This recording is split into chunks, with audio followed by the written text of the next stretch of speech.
Hello, hello, and I've messed that up 2 weeks in a row now. 2 weeks in a row. Hello, hello, and welcome to the latest Forza Italian football podcast. I'm sure you guys viewing on YouTube will forgive me because it has been quite a weekend, quite a Sunday evening, and quite an end to that Sunday evening with the Derby della Madonnina. I'm Conor Clancy, as always, your usual host, and I've got my two friends back with me this week. Kev, you've made it back from France just in time. Welcome. I have Connor, thank you. And also joining me is the returning Vito Doria. Vito, we missed you last week. Yes, yeah, I missed out on the pod last week, but I thought I'd do a bit of a Nick Carroll joining the live feed for a bit while I was away. But it's great to be back, and especially after a great round of football. Yeah, well, it was nice to see you pop up in the comments. Sorry for dwelling too much on results that weren't exactly favourable for your team, but I think it was worth it last week. Guys, actually, Kev, I'm just Mm. looking at you now, and a tweet that Dov Schiavone sent to myself and Alistair Mackenzie has come to mind. Are you trying to fit in at FIF by growing a beard? Oh yeah, of course that's what it is. It's not laziness at all. Or the wife being away. The truth always comes out, Kev. I'm sure she's an avid listener to the podcast, so she will know before she sees you next. All right, before I get distracted again, the only place to start this week is obviously with the Milan derby, where the cliche was proven true. Form goes out the window. Milan came into this as the strong favourites. They were sitting third. They were the dominant team. Paqueta and Piontek were supposed to destroy Inter, but Inter destroyed Milan. Vito, the Nerazzurri did it 3-2. How? I thought the way they played was very good, and what I noticed in particular was that they would be rather quick in the ball movement, and they were moving the ball directly as well. I don't think they gave Milan much space to create play, and Milan looked rather sluggish, to be honest. Inter just went for goal, from the first whistle. And for the majority of the match, they really looked like the better side with better attacking intent. And I felt that they found each other much better than the Rossoneri did. Yeah, well, there were times during this where Inter weren't only playing their best football of the season, but arguably their best football that they've shown under Spalletti. They were really, really impressive. And I know it finished 3-2, but Inter probably could have won by more. There was some controversy about the penalty decision, which Dov said in his post match video, and I completely agree. I don't really understand where the controversy was because there was a trip, penalty was given, so it stood. Vito, did you see any issues with this? No, not at all. I think it's just exaggeration on some fans' part.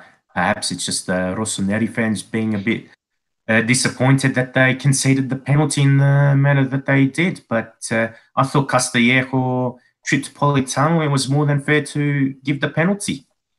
Kev, Mauro Icardi wasn't there, but you wouldn't have known it. Inter didn't need him. No, and I think maybe that's what brought out that performance from them.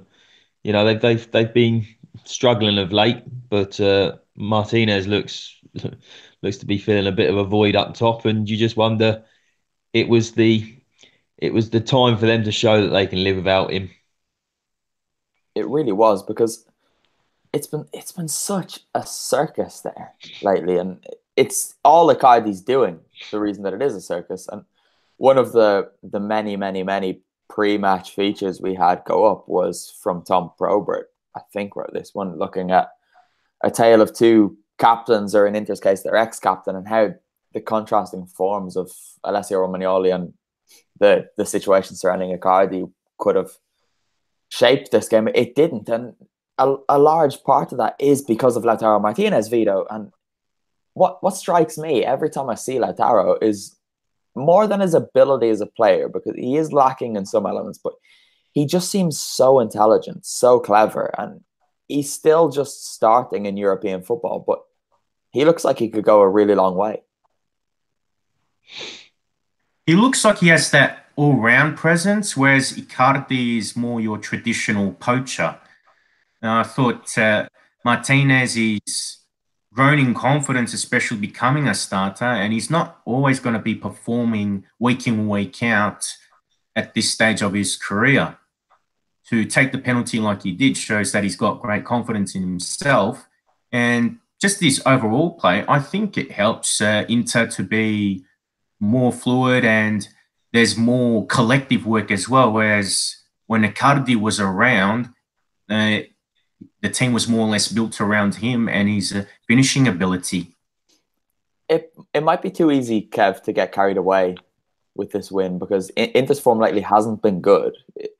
It is easy to forget that in light of such a good performance and with all the emotion that surrounds this particular fixture.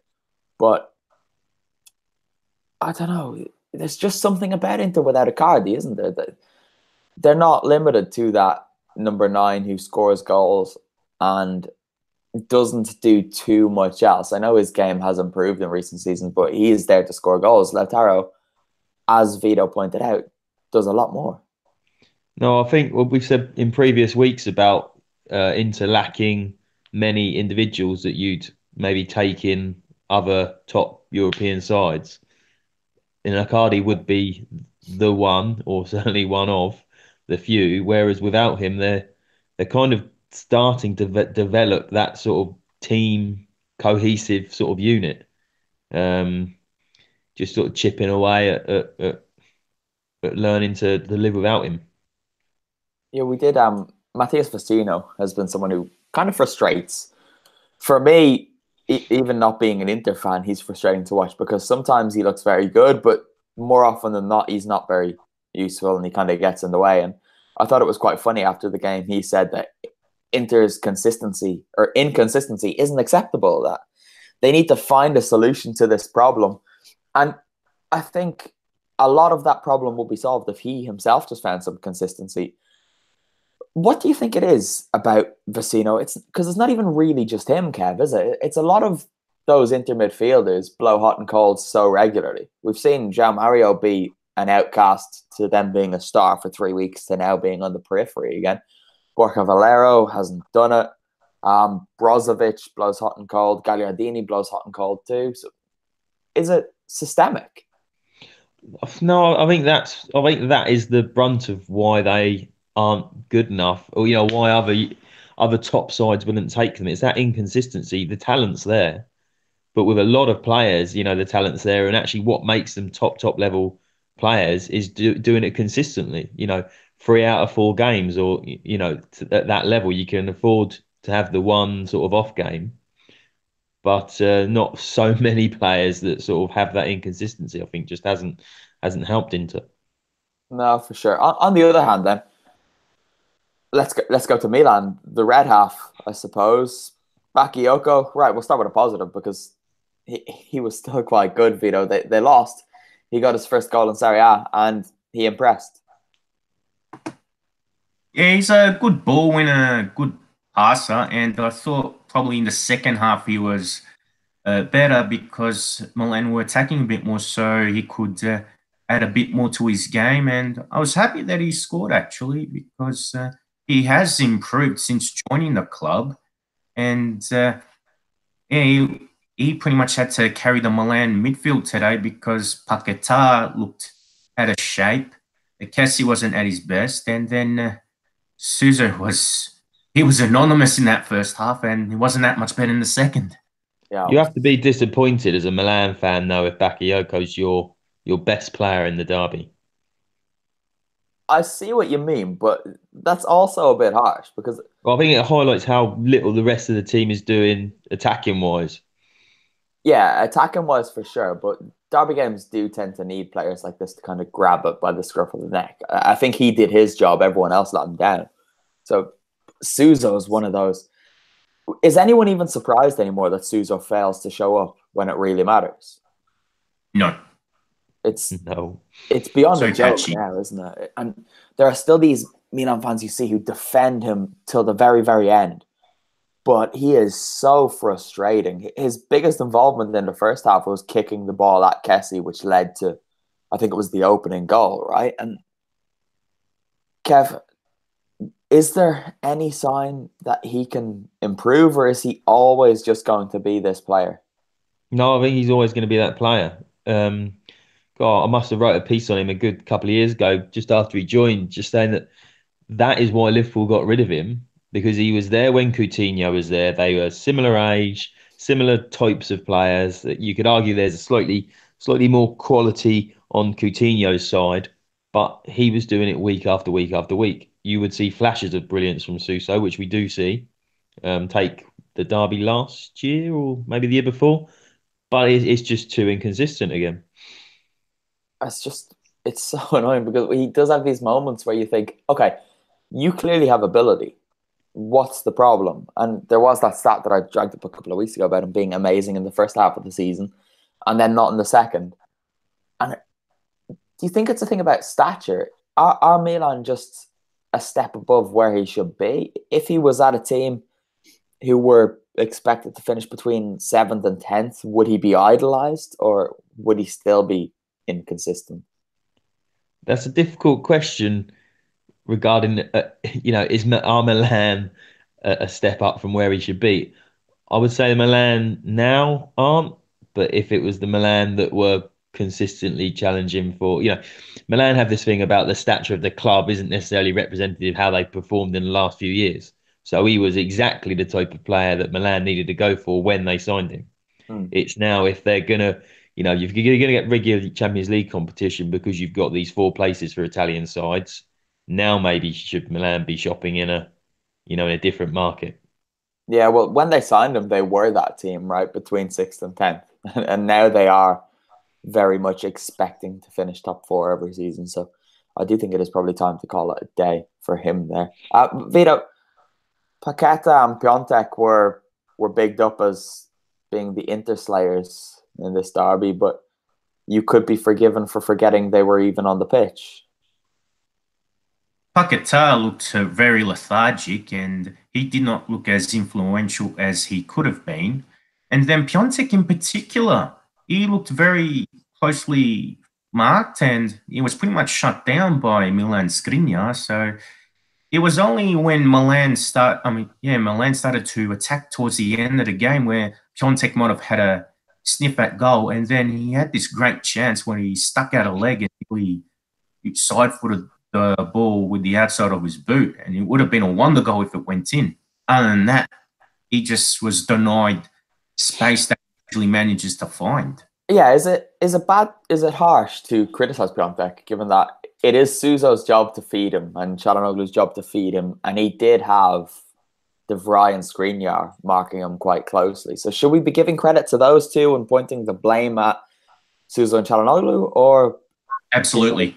you think? Absolutely. Players like Suso and Çalhanoğlu are holding Milan back from where they should be. And also, when you do compare them to what Milan had in the past, then of course those guys would not really make the grade.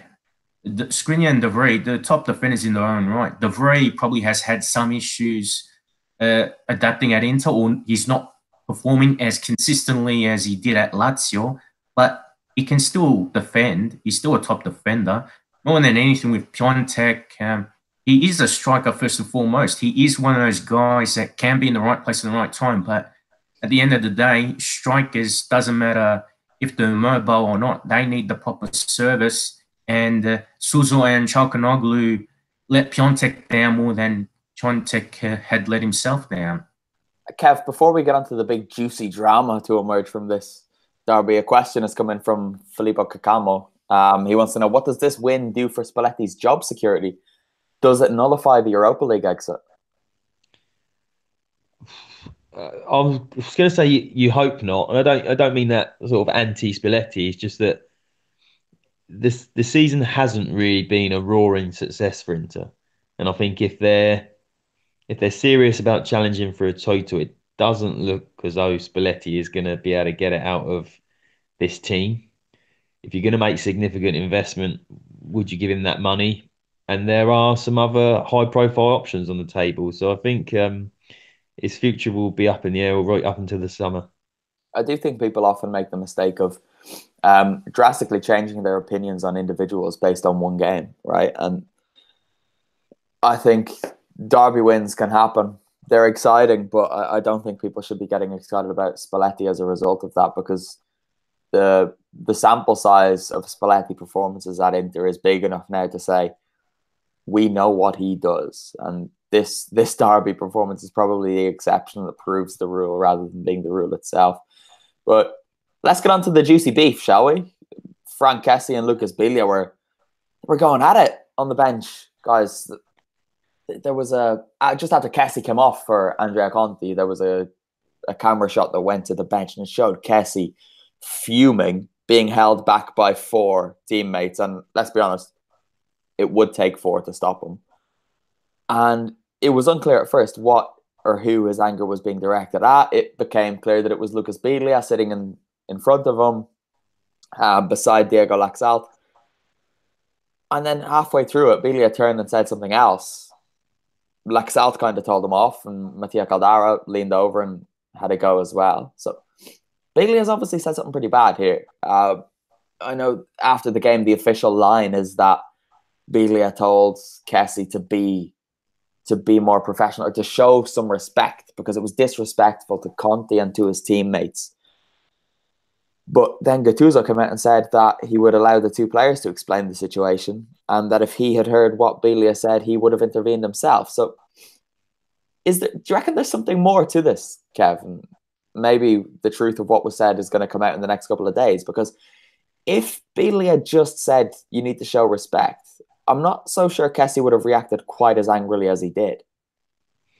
No, and we've also got to remember that things can get lost in translation when if that isn't your first language, whatever the language was spoken in. I think this the club's got to err on the side of caution, really, until they get in the heat of the moment after. People will not always give the full story of what went on until they sit the 2 lads down together. So it's hard to comment at this stage, isn't it? It is. But Vito, do you think this suggests that, I don't know, I don't want to say it, but maybe all isn't quite well at Milan if the players are going to go to war like this on the bench in their biggest game of the season?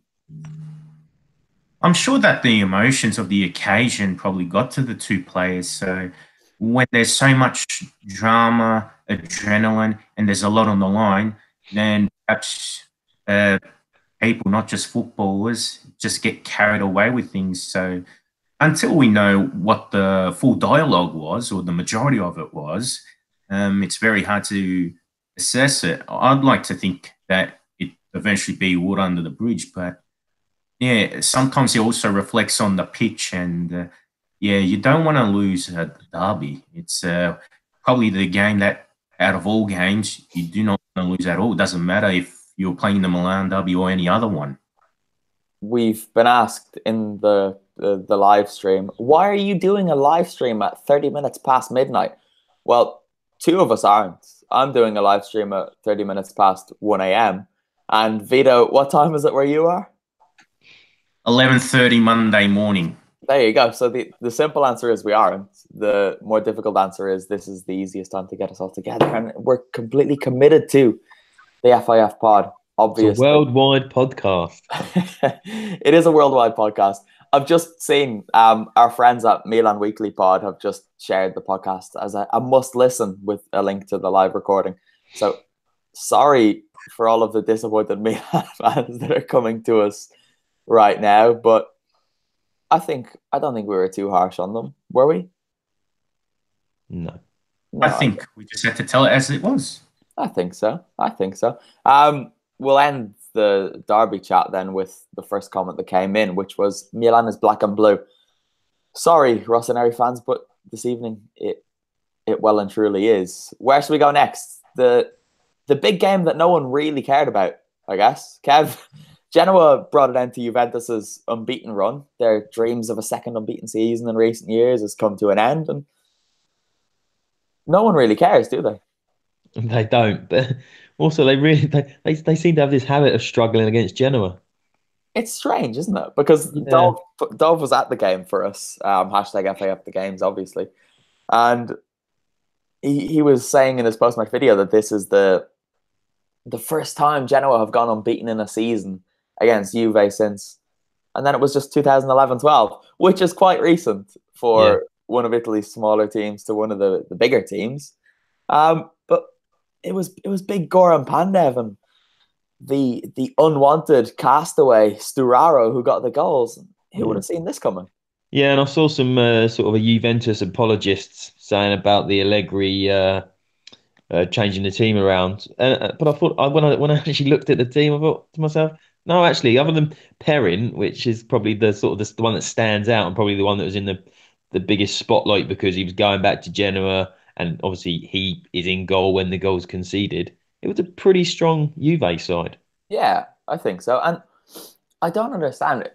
People just look for any excuse to bash Allegri now because people have decided that they don't like him based on a couple of games throughout the last few years, style of football. And then it all came to a head when they were beaten 2-0 by Atletico in the first leg. And those people quite conveniently slipped away when Juve came back and won 3-0 in the second leg and Allegri made some bold choices. But Vito, is Allegri ever going to win over those people who hate him, or have they just completely made their minds up on him? Well, I won't say that I hate Allegri, but I'm probably one of those critics myself.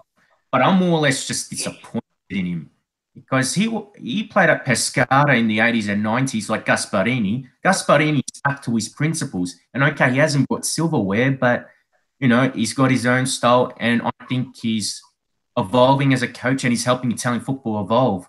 Allegri is one of those guys who's been at the right place at the right time, plays a traditional style of football, and I think he's getting carried by the individuals that are there. The great shame is Allegri can set up a team to play attractive football. He did that at Cagliari with a bunch of mediocre footballers, and now with a team of champions. I've personally just been underwhelmed by his record in Europe. People can say he made 2 finals, but other times I think he squandered it with his own cautious approach and sometimes with his sometimes absurd tactical choices. If he can keep producing what he did in the second leg against Atletico Madrid and finally win a Champions League, I think he can win people over. But he's got to understand that the game has evolved a lot and doing things in the old Italian way, defense first, doing just enough to win games, it won't work in Europe. What do you think, Kev? Yeah, very strong words from Vito. I don't know. I think that first time that he had to reinvent Juve after they'd lost Pirlo, Vidal, and Pogba, I think he deserves credit for that. They potentially haven't reinforced after losing the likes of experience that has gone out the door with Buffon and Marquisio. But I don't know. I think he just gets bashed because Juve are so strong and people want to sort of do him down a little. I guess it's natural, isn't it? If Juve slip at all, there's Italy's kind of split in two. There's Juventus fans and not Juventus fans. So everyone on the other side of that divide is just quick to bash them. And once the people that are supposed to be on your side start going your way, it's quite difficult then as well. And I don't know, maybe it just seems more exaggerated because we see these people on Twitter, right? So there's these people from everywhere criticizing Allegri when I'm not sure if it's all that important at times that there's a certain type of Juventus fan hating him. The only thing you'd say is that his ability could be highlighted by the fact that the Juventus side that he inherited, as more and more of that side leave the club, they don't perform as they used to. They're, dare I say, swashbuckling selves. I don't know. If you look at the Champions League final team he had from, what was it, 2015 when they lost to Barcelona? Yeah. And the team now, they're completely different sides. And he's kept them at that level. Yeah, exactly. And that's what I think he deserves praise for. Because it's one thing being financially strong and walk into a league title, but you have to keep that up. You need to freshen it up, even if ever so slightly, to keep that desire within the squad of players that are sort of have won countless titles now.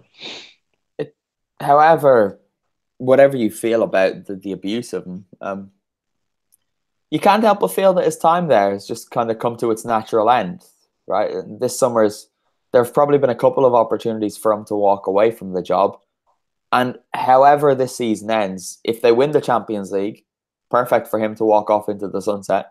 And if they don't win the Champions League with Cristiano Ronaldo, maybe it's best for him to leave. So, I know it's hard to speculate. We're still a little early, but it does seem like this is a summer where a lot of the coaches could change in Serie A from Spalletti to Allegri. And what happens next? Where do Juve go? Do they go back to Conte, Vito, or is there someone else who can come in there? If they don't win the Champions League, then I don't think Conte would be the best option. He was fantastic when he was at Juve first time around, and after two seventh place finishes, I think he did a great job to rejuvenate the club, at least in the locker room and on the pitch. But his European record's not that impressive at all, so I've got some concerns about that. Then the other options in the market, well, there aren't many that are really appealing, or what I would call Juve standard coaches, because they need a coach that can really make them a force in Europe, not to win more Scudetti. Yeah, for sure. I quite agree. Kevin's in the comments from Trinidad. Wow. I didn't know people listened to us out there. Hello, Kevin. Welcome along. All right, let's move on from this because the derby ate into a lot of time. Spal 2, Roma 1. This was a lot of fun. Going to Ferrara is always fun because the people are quite mad. And this time, the players actually delivered a performance and a result that the fans deserved without sounding too much like a cliche or a broken record. But this was a very, very good performance. And Kev, it's not good news for Roma. No, it serves them right for wearing their away kit. What's your problem with this? Spal don't play in red. What's the problem with just wearing your kit? Anyway, no, I don't know. You know, we said the other week about getting rid of Di Francesco. We don't think is the problem there. When you look at the performance, and again it goes down to quality, but you just wonder if they've got the desire now to actually break into that top four. You don't think they've got... Well, not necessarily desire, but I don't see any belief in the players when they go behind that they can turn these sort of things around. And I think it goes deeper to them thinking that there is going to be no Champions League football for them next season. It's this thing with Roma, isn't it? That I'm not sure how important fight and a willingness to kick people is. But it's often been the problem with them. De Rossi aside, they don't have anyone who's... But look at the last couple of years. They've never really had to... They've got into a position where they're in the Champions League places, but never had to really break in at the end of the season. So we've never seen if they can actually sort of dig in and do that. Yeah, they've kind of just been there by default a lot of seasons, more so than... A bit like Inter this year. Yeah, absolutely. A bit like Inter and Napoli this year, I guess. But what struck me was this seemed like a game where the coach should be going absolutely mental at them. And look, I think I nearly came close to bashing him last week, but I really love Claudio Ranieri, but he didn't do anything. Claudio doesn't do mental. He just stood there. He didn't move. I was watching him because the press box there is pretty much behind the away dugout. And Ranieri, I have a picture from before the game where he's standing in a spot with his arms folded. And I could have recorded a video from the same angle. Everything around him would have moved except for him. The only time he moved from that spot was when he went down to the dressing room at halftime. The only thing that changed was he put his hands into his pockets every once in a while. I just thought, if you're not going to shout at them, get your assistant to shout at them, because Spal were walking all over them. And if there's one thing that Spal consistently do, it's fight, and it's run a lot, and it's try really hard. And I know that's so simplistic and stupid to say almost, but it was so true. And Roma just didn't do anything. Spal's best players were Manuel Lazzari, Mohamed Fares, and Yasmin Kurtic. Why? Because they just ran the most, and Roma didn't bother running after them most of the time. Lazzari in particular, we know his quality. He's not in the Italy squad, which maybe this performance came a week too late, but he could probably offer something there, Vito. And this is a big win for Spal. No, absolutely. They won 3-0 in the initial fixture in the first half of the season in Rome, and that was surprising enough. And then to do it again in the second half of the season is still pretty impressive. Well, I have a question for you, Vito. Do you know the last time Spal beat Roma twice in a Serie A season? I'm going to take a wild guess. Would it be the 1950s? Oh, you've gone too far back. You should have read my match report, mate. It was 1965, 1966, which is quite a long time ago. Quite a long time ago. But they fully deserved it. They really did. And Andrea Patagna, he did it again. I don't know how he got the penalty, to be honest, because Patagna shouldn't be getting knocked over like that. But no, it looked a little harsh, to be fair. It was almost just a bit of a coming together. But, you know, maybe he should have stayed out in Atlanta. They needed some goals. Well, Big Duvan still has more goals than him this season, so don't get too carried away. But I think what happened there was the Roma penalty seemed quite soft too. Yeah. And the referee kind of gave it. And then there was such a long VAR review, a silent VAR review, which always seems to happen in Ferrara. And they hate VAR there because they seem like they think it's against them. Because I actually see what they mean. They do seem to be quite harshly done by it, but maybe it's just they're quite a physical team, I guess, right? So more of their decisions tend to go to VAR and whatever. But the penalty they gave away Saturday was stupid more than, you know, an over excitable challenge. Do you think it was even a foul?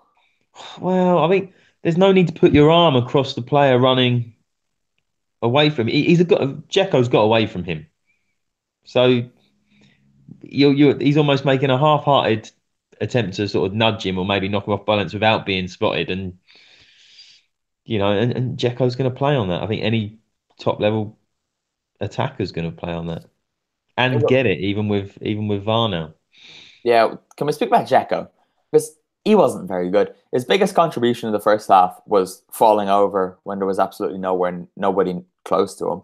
And nobody seemed to know what happened, including the Spal player that was closest. He seemed a bit shocked. It still annoys me that he's capped him. Why is it just because he had that everyone else? Horrific. He had that horrific show of dissent towards the referee in the Coppa Italia tie. He then had that awful headbutt, if we can even call it that, from Pepe. And when you're talking about Roma maybe showing the desire or the belief that they can come from behind and get this, you know, it's not exactly the icon that you want. No, I agree. I was going to throw over to Vito, but he's left us. I don't know where he's gone. But he is? Oh, he's back. Vito, Edin Dzeko is Kev's questioning his captain credentials, which I would agree with questioning. But even just as a striker, he was good in the Champions League in the first half of the season, but he's been underperforming for quite a while there. Yes, I think it's probably a reflection of just Roma in general, that I think just the way they play, they don't really play with the same urgency as they would have last season. And Dzeko in general, I think, you know, you've got to consider that he's going to be about 33 this year, so he's probably going to be starting to lose a bit of his edge. And also, if you give him the right service, he can do something. But otherwise, I don't think he's also the ideal captain either. And he would have only got that because of his age and what experience he can bring. I do agree that perhaps, he's not really a guy. To say that he can't be trusted would be harsh, but I don't think he is dependable. So as a leader, or even as a striker now, you can't expect him to hit 20 goals a season like he used to in the past. Well, from underperforming oldies to overperforming youngies, Nicola Zaniolo, he came off the bench and within 5 minutes he helped win his team a penalty. And every time he got the ball, I don't know what, there's just something about the way he moves with the ball. He just glides. I'm not comparing him to this player, but the way he dribbles is quite Messi-esque. he's just so good to watch, and you could see that Spal were quite terrified of him, and he injected a little bit of life into Roma. And Vito, if we're gonna speak about Zaniolo from an Italy perspective, how important do you think he should be? I believe that Roberto Mancini's got to integrate into the national team, but it also depends on the formation too. Mancini uses the 4-3-3 formation, so I think if he uses that, I would use him either in place of Barella, or if Verratti, let's say if he's not fit or he just wants to be rested, you could play Zaniolo there. But I think depending if later down the track Italy has good enough strikers, Zaniolo is probably the ideal trequartista for the 4-3-1-2 formation, just to play behind the strikers and provide that link between the midfield and the attack. Okay, I was going to talk about Patrick Schick as well, because he was quite good except for his final product. But we don't really have too much time, to be honest. Lazio 4, Parma 1. This was probably the most straightforward of the games to be played this weekend. It was 4-0 at half-time. Lazio were incredible. And Kev, Luis Alberto delivered for them. Yeah, he did. He's been quiet in recent weeks.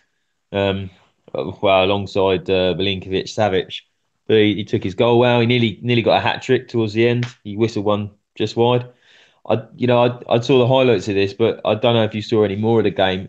Were Lazio that good and Parma that bad in equal measure? Because they seem to make a lot of mistakes to let Lazio in. Well, I think I know who you're referring to by Oh that. well, yeah, the goalkeeper was particularly poor. Thank you. Because usually when Luis Giuseppe does things badly, it's me that has to raise it. But this is him, man. He pulls off incredible saves. I still think he's one of the better shot stoppers. But in terms of whatever goes on through his head just during a game, I don't really know, because he does some inexplicable things that if a 12-year-old goalkeeper did, you would question. He's quite bizarre. I don't really understand him. But Vito, were you all that impressed by Lazio's overall performance? I do believe that Lazio deserve credit for the performance, and I thought there was some good build-up play for the goals and some well-taken shots as well. So Parma themselves, they didn't really have many chances to score. So to say that it was a case of Sepe playing badly, I think would do a little bit of disservice to the Biancocelesti. That being said, I reckon the first two goals should have been stopped better, because the Maricic strike went between his legs. And that penalty, that's probably the one that really stuns me. Usually, if a player goes down the middle, usually it'd be easy to stop. But for some reason, He dives over it. penalty, yeah, it just went right under him. It's unbelievable. There was quite a nice picture I saw of the moment that passes underneath him, and you can just see his face, because he knows what's happening, and it's quite nicely captured. But sorry, Lazio, this is probably not a good week to go short on you guys, but we kind of need to. But quickly, they are 6 points off the Champions League now, Kev. Do you think they can do it? I think there's going to be a couple of factors. I think they can leapfrog Roma. You know, those two look like they're crossing over. Lazio seem to be coming into some form and actually showing that belief that they can do it. Like we were saying, Roma didn't have. It depends how the Milan derby now affects Milan. I think I can honestly say I'm not sure who's got who after the international break, but they need some time to regroup, I think, and just make sure that they're aware of just how close Lazio are behind them. Yeah, I was actually quite surprised when I looked at the table to see that Lazio hadn't already overtaken Roma. I just assumed that with the recent derby and what happened this weekend, that was it. They were ahead of them there. But it does kind of show how much of a little dip they suffered this season. They've lost 8 games, which is actually quite a lot, to be fair. But let's move on. Sorry, Lazio fans. Vito, you're about to be very, very happy. Sassuolo and Sampdoria played out a stunning 5-3, which Samp came out on top of. And there were 8 different goal scorers. But we're gonna focus on one of them because I tweeted when this guy scored. I said, guys, forget about the derby. Let's do a Fabio Quagliarella pod special. So this is his little window. Vito, sing about how much you love Fabio Quagliarella. Oh, it's unbelievable. Quagliarella, he's got 21 goals for the season, so he's already bettering his personal best of 19 from last season. And it's the first time in his senior career that he's scored over 20 goals for a campaign. So I'm very impressed with that. 7 assists. So it also shows he's had some contribution with the assists, and he's only 2 assists off Dries Mertens for the campaign. So that's really good. That being said, I think we're just running out of superlatives to describe him because he's 36 years old and he is in the form of his life. Lots of players would be declining, but not him. And he's been picked for the Italian national team for the up-and-coming international break. But some people just look at the number and think, oh, he's too old. We got to look at the kids. I do believe that Mancini's got to integrate most of the youth, but there aren't many good experienced guys there aside from Bonucci and Chiellini. I think Quagliarella might be able to do something for the national team because the Azzurri are short on quality finishing at the moment. Well, Italy do actually play here in Parma. I think it's on Tuesday against Liechtenstein. And I wasn't going to go, but he might play. So I'm considering going just to see him play for Italy, which I love seeing him play. And he's 36. And he just looks so good. Kev, we were supposed to speak about him last week, but we didn't. And my reason was we've spoken about him a lot. And then he goes this week and scores again and assists. So he's now scored and assisted more than he has in any other season in his career. He's 36 years old. Yeah, and I don't think we're going to get that output out of him next year. I've said it before, but I kind of disagree with Vito over the inclusion in the Italian national side. If this was a season where you've got a World Cup or European Championships at the end of it, I could see why you take him to a tournament. On this form, you cannot sort of discount him as being part of the squad, even a starter. But a moment ago we were talking about Zaniolo being the future of the Italian national side and sort of bedding him in. We can't have one, and well, do you have one or the other? I can even see the from the aspect of the experience he'd give the strikers, but there aren't many really, really young strikers in the squad, are there? I suppose Moise Kean's in that team. Yeah, I suppose you do get that experience all round as well. But I just wouldn't take him again. Like you say, it's Liechtenstein. But is he just being played to acknowledge his good form? It is who it is that they're against. Give him a game and then. But is that what international football is that what competitive football should be? Is it competitive football when you're playing Liechtenstein? Well, it is technically. Yeah, technically, but everyone qualifies for the European Championship. So is it? It's an easy cap. I think he deserves it, though. It's more than just a gesture. The guy's Serie A's top goal scorer. So why not? His form does warrant inclusion, but Italy are coming off the back of not qualifying for a World Cup.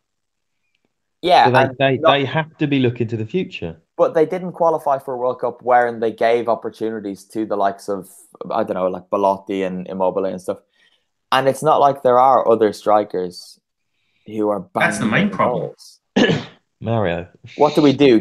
Well, look, we both know where we all stand on that. Mario Balotelli should be Italy's number 9, but he probably won't be. So what do they do? People were talking about getting Giovinco back not too long ago, which don't even get me started on Sebastian Giovinco because I'd go off on one. But Quagliarella deserves it. And I get what you're saying, right? Because surely Italy do need to be planning ahead for the Euros. But is the priority now not just making sure they win games now?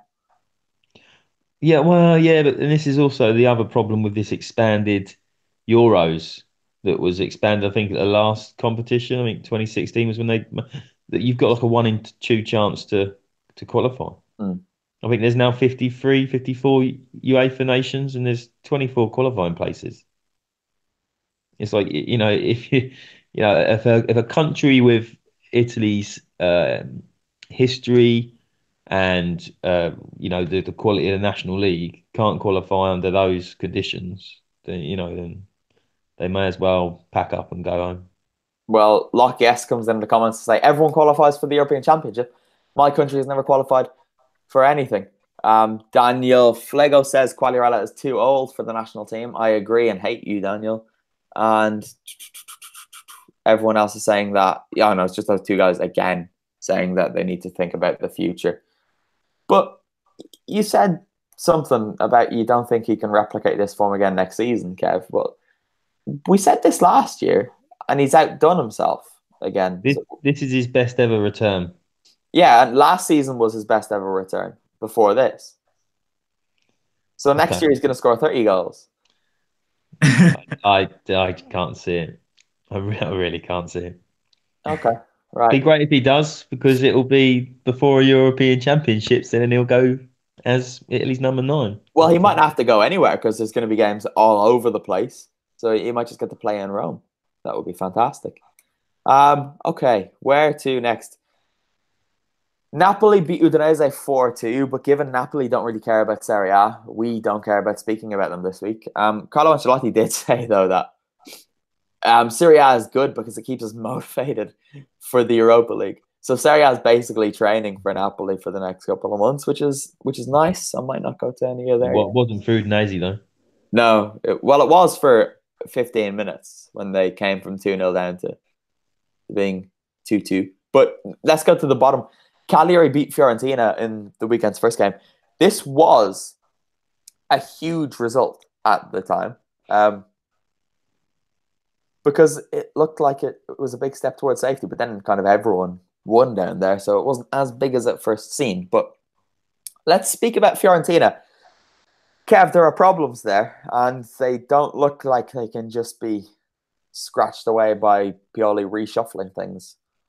No, I saw some fairly staunch Fiorentina followers on Twitter actually finally saying that Pioli's time is probably up, and there's been this hangover from the Astori tragedy that I think has given him a little bit more time. And when I actually sort of watched the game on Friday night, I sort of saw how poorly they were defending him, and I wondered whether they're missing, the effect of Astori's absence, tragic absence, is where the problem lies. I was hoping to get back in time to actually run some of the numbers as to what they conceded since he passed, because they just look very, very flaky at the back. Do you mean is on pitch? Like, yeah, they just seem to have a bit of a soft centre in defence, and it's whether his organisational skills and things are just missing. And correct me if I'm wrong, but I can't remember anybody coming in to really rectify that in the summer. No, well, Vito Hugo took his place, right? Because he scored the first goal after the death, and he had the number 31, which is obviously 13 reversed, and it was quite poignant like that. But I don't think they did sign anyone. But whenever I've seen Fiorentina, the problem hasn't been that. I've always thought defensively they look quite good with Lafont behind the defensive pairing, and for me, it's in midfield that their issues are. And it's kind of terrifying how reliant they are on someone like Jordan Veretout, because he's not a world beater, but Vito, he's so key for them. He has been a key player for them, and he's not exactly world class, but he is a good contributor for them. And compared to the other midfielders around, I think they make him look a lot better than what he really is. I've said on quite a few editions of the podcast that the midfield has been the weak link, and I reckon for next season, regardless if it's with Pioli or not, that is the part of the pitch that needs restructuring the most, because aside from his goals, Marco Benassi does not do enough. He isn't really a good enough ball winner in the midfield. And, okay, Veretout, he has his moments and he can create something, but they need someone who's going to be more inventive or just possess more technique, because I do believe they got a good enough forward line, especially with the good patch Lewis Muriel had until the last couple of weeks. And Chiesa is one of the brightest young talents in Italian world football. And Simeone might not be having a good season, but he has shown that he's got the work ethic and he can contribute with a few goals. So I think with them, they just need to be better supplied. Well, yeah. Well, look, Veratu didn't play. Benassi. Oh, don't get me started on Benassi and what he's doing at Fiorentina. I really, really don't know. But look, let's move on quickly. Torino surprisingly lost, and even more surprisingly, conceded 3 times against Bologna. Kev, Bologna are now just 1 point off safety down there. Empoli and Udinese have slipped down into 16th and 17th, both on 25 points. Bologna on 24. Do you expect one of those two teams to fall into the bottom 3 soon? Well, I really felt for Bologna this weekend because Mihajlovic said he was going to get him out before the international break. And then I saw the rest of I sort of kind of saw the connotations of all the other results. You know, Empoli beat Frosinone, which was kind of expected, but Cagliari turned over Fiorentina. And you thought it really wasn't helpful for Bologna's cause this weekend. So it was crucial they got that win against Torino. Yeah, well, Empoli were always going to beat Frosinone, I guess, right? But is it Udinese? Are they the team? Because there's always one team, right, that kind of just slips and slips and you don't really notice them. And then, oh my God, they are in big trouble. I think, they're I suppose the obvious candidates of how the games went this weekend. The one thing I will say about them is they always look like they can score a goal that might scrape them a draw or a win. Whereas Empoli, before the last couple of weeks, looked like they were the ones that were going to sort of start plummeting. Mm. You do look at it, and Spal are a better team than their position says, I think. But then they could easily be 11th or something, swap places with Parma, and I don't think many people would really notice that much. But Bologna are... I don't know what Bologna are. Under Mihajlovic, they're better than 18th, I think. Right? They've won their last 2 games now, and I think Udinese and Empoli need to really, really start watching out. And Sassuolo are sitting there, and I'm looking at them. They're in 13th place. At the moment, they are, 8 points off the drop? But they've been terrible since about September. They're 2 points ahead of Cagliari, and then there's a bit of a gap between them and Spal, but you wouldn't be too surprised. Maybe for them not to get relegated, but for them to be involved in the conversation before the end of the season. Yeah, I think it's just a shame that there's only shame that there's only one place to play for. I think if it hadn't been for those really, Frosinone and Chievo being so poor, we could have arguably a more exciting relegation battle than we're going to have for the Champions League places. I think it's going to be quite interesting, whatever happens. Lucky asked us to do a preview for the Italy game like during the week and then deleted the comment, so he's obviously changed his mind. We must have said something to annoy him. But sorry. Anyway, where shall we go? What's left? Oh, that's kind of it. Atalanta couldn't beat Chievo, which Atalanta just decided to put on a display of their early season selves, dominate the game, but not really be able to break through. Sorrentino made a couple of decent saves, but nothing too extreme. And this is just one of those results that Atalanta are always likely to, I was going to say pull off, but always likely to succumb to, because if they could just take care of these teams like they should have against Cagliari, like they should have when they were 2-0 up against Empoli, then they would be 5th place knocking on the top 4, but they're 7th, level on points with Lazio, and also 6 points off the Champions League. And you do think the Coppa Italia is probably their best way into Europe, because they're just too likely to drop points. That's you conceding that their Champions League hopes are over. I'm not conceding they're over. I think it's very, very unlikely for them to overturn 6 points, and for the 3 teams between them to fall beneath them. But I still think it's possible. It is possible. It will be possible until the last game of the season, and it's mathematically ruled out, Vito. Or Vito, I don't know why I blamed you for that. I'm sorry. And then, like you said, Kev, Empoli did beat Frosinone 2-1, and that's that. We've done it. Mm-hmm. Congratulations. All around done. We will have audio coming from Dov Schiavone at the San Siro, where he was there in the actual stadium at the actual game, watching the big football. I saw him rush through his 30-second Instagram roundup, and if anybody is on Instagram, go and find it because it's hilarious. Him trying to squeeze in five goal scorers. It just tickled me this afternoon. Well, or this evening. I thought he'd be distracted by a cat. For anyone that hasn't listened to Duff on the podcast this season, they won't get that. But I kind of thought that too, Vito, to be honest. But what was I going to say? Yeah, do head over to Forza Italian Football on Instagram and watch not only Dov's video, but my video and Alistair's video and Vieri's previous videos from the stadiums where we just wrap things up nicely and quickly.